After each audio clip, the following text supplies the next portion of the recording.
안녕하세요. 약사 푸른달 그림입니다. 저번 시간에는 여성의 월경 주기에 따른 여러 가지 호르몬 변화와 각각의 호르몬의 특징에 대해 알아보았는데요. 이번 시간에는 여성의 월경 주기에 따른 여러 가지 호르몬의 변화를 이용한 치료제 중 하나인 피임약에 대해서 알아보겠습니다. 피임약은 외부에서 에스트로겐과 프로게스테론을 인위적으로 주입해주는 방법을 사용합니다. 저번 시간에 배웠던 것처럼 에스트로겐과 프로게스테론은 FSH와 LH의 분비를 억제하는 작용 기전을 갖습니다. 일정한 역치값 이하에서는 FSH와 LH의 분비를 억제하는 기전을 갖고요. 일정한 역치값 이상을 넘어가게 되면 LH 서지라고 해서 LH의 분비가 급격히 증가하는 이벤트가 나타나게 됩니다.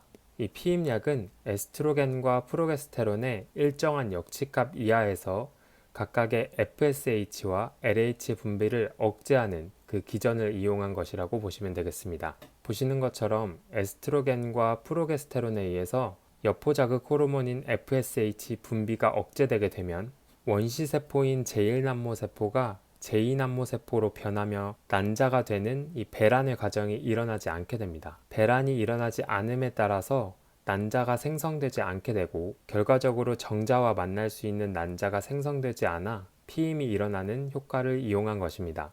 피임약은 함유하고 있는 에스트로겐과 프로게스테론의 종류와 함량에 따라서 다음과 같이 분류할 수 있습니다.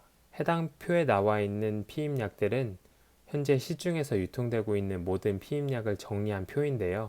한번 잘 살펴보시면 좋겠습니다.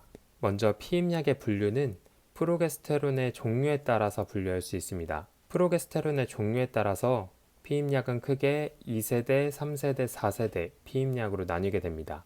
2, 3세대 피임약은 처방전 없이 구입 가능한 일반약이고요. 4세대 피임약은 반드시 처방이 필요한 전문약으로 분류되어 있습니다.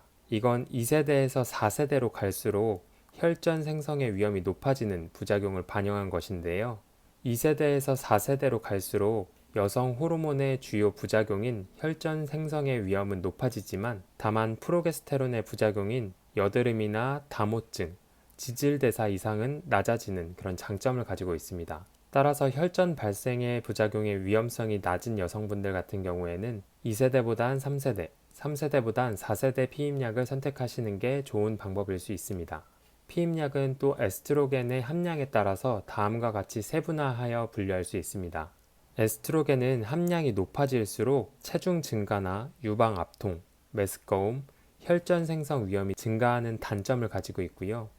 따라서 순환화정이나 디어미순정처럼 에스트로겐이 아예 안 들어가 있거나 저함량으로 들어가 있는 제품들도 나와 있습니다. 다만 이렇게 에스트로겐의 함량이 적거나 아예 안 들어가 있게 되면 무월경이나 부정출혈 및 피임 효과가 떨어질 수 있는 단점이 있습니다. 본인의 상황이나 부작용의 유무에 따라서 적절한 피임약을 선택하는 게 중요하다고 볼 수 있습니다. 이 알고리즘은 피임약의 여러 가지 특징에 따라서 선택 기준을 정해놓은 표입니다. 순차적으로 확인해보면 가장 먼저 피임약을 결정하는 기준은 금기사항의 유무를 확인하는 것입니다. 피임약은 혈전 부작용 때문에 35세 이상의 흡연 여성에게는 절대 금기사항으로 알려져 있습니다.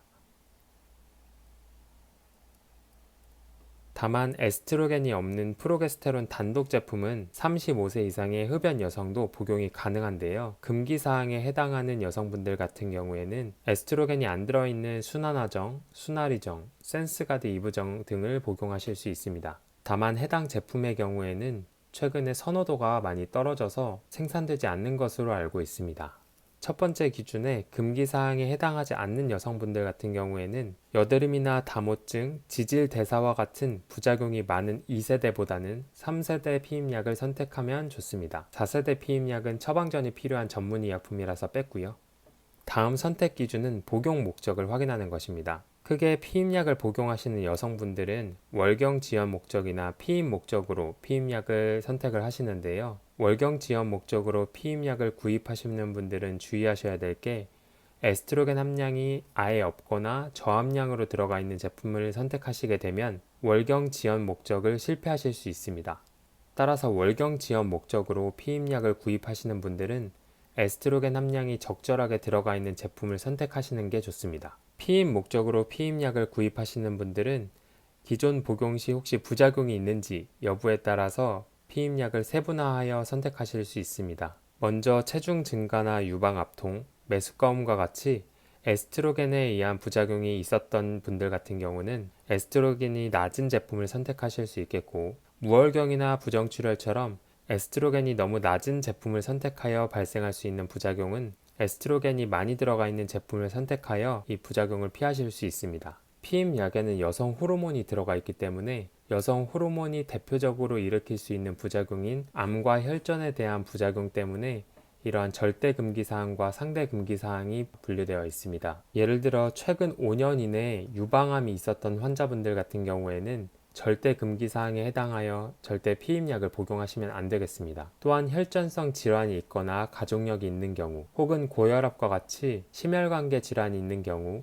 여성 호르몬의 혈전 생성의 위험에 따라서 피임약을 복용하시면 안 되겠습니다.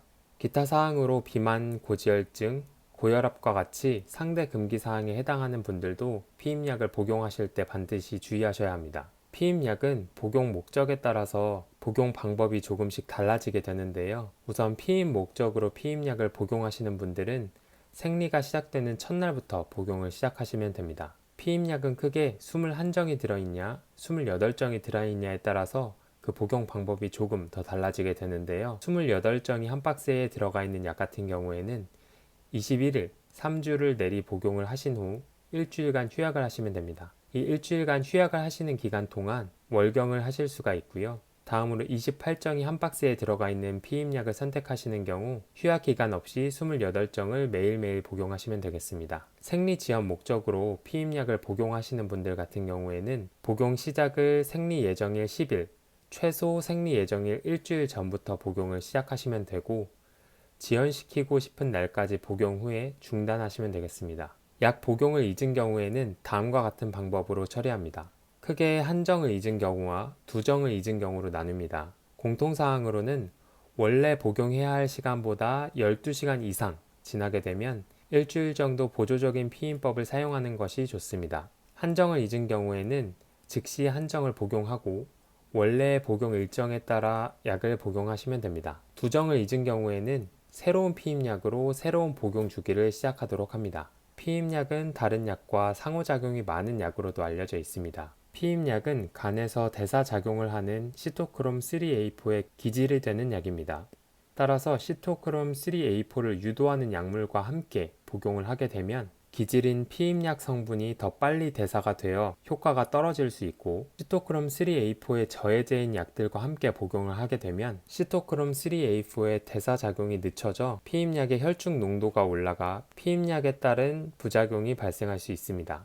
따라서 피임약과 함께 이러한 약물이나 음식을 함께 복용하시는 여성분들은 반드시 주의하셔야 합니다. 피임약을 복용하시게 되면 다음과 같은 비타민이 부족하실 수 있으므로 추가적으로 채워주시면 좋겠습니다. 오늘은 여성의 월경 주기에 따른 여러가지 치료제 중 하나인 피임약에 대해 알아보았습니다. 피임약은 워낙에 종류도 많고 그 부작용도 다양하기 때문에 주의해서 알아두시면 좋을 것 같습니다. 이상으로 영상을 마칩니다. 감사합니다.